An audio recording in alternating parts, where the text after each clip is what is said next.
আসসালামু আলাইকুম। আমি পাখি লাইফস্টাইলে সবাইকে ওয়েলকাম করছি। কাছে এবং দূরে, দেশ এবং দেশের বাইরে এই মুহূর্তে যে যেখান থেকে বসে আমার এই ব্লগটা দেখছেন, আশা করি সবাই ভালো আছেন। আলহামদুলিল্লাহ, আমরাও ভালো আছি। খুবই ছোট্ট একটি ব্লগ নিয়ে আবারও চলে আসলাম। আশা করি পুরো ব্লগটা দেখবেন।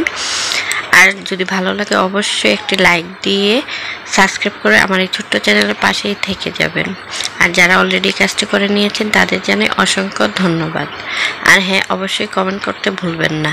আমাদের এখানে বন্যা হয়েছিল, আপনারা সবাই জানেন। আর বন্যার পানি নেমে গিয়েছে। আর এই যে দেখেন, চারপাশটা কিন্তু অনেকটা কাদা জমি রয়েছে। অনেক দিকে কিন্তু কাদাগুলো শুকিয়ে গিয়েছে, আবার অনেক দিকে পুরো কাদা এখনো শুকায়নি। সকালে ঘুম থেকে উঠে আকাশটা আপনাদের সাথে শেয়ার করলাম, তারপর আমার মুরগগুলো ছেড়ে দিলাম। প্রতিদিনের কাজের মাঝে কিন্তু মুরগ ছাড়াটাও আমার একটি সকালবেলার কাজ থাকে। এই যে দেখুন, কাদাতে পাড়া দিলে কতটুকু ডেবে যায় পা, এখনো কিন্তু শুকায়নি অনেকটা। তাই ছোট্ট একটি ব্লগ আপনাদের সাথে শেয়ার করছি, আশা করি টেনে টেনে দেখবেন না। আমার এই ছোট্ট ব্লগটা পুরোটাই দেখবেন প্লিজ। 2-3 মিনিটের ব্লগ নিয়ে আসলাম। আর এখন যেহেতু বন্যার পানি নেমে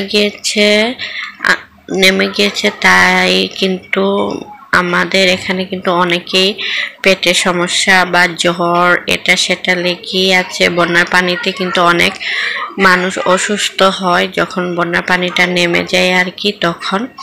আর আমাদের এই পাশটা শুকনো দেখা যাচ্ছে, কেননা এখানে কিন্তু আমার ঘরের সামনেটা পাকা করা আর ওই দিকটায় পাথর ফেলানো, তাই অনেকটা শুকনা, নয়তো কাদায় কাদায় থাকতো। আজকে সকালের নাস্তায় আমি গরুর পায়া রান্না করেছি, গরুর পায়া দিয়ে নেহেরি রান্না করেছি আর রুটি বানাবো।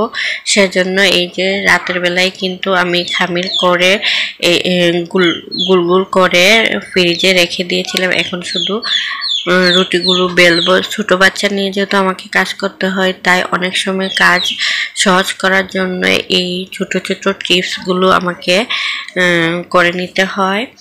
আর এই তো রুটিগুলো বেলে আমি নাস্তাটা কিন্তু রেডি করে নিয়েছি। আর গরুর পায়াটা কিন্তু আমি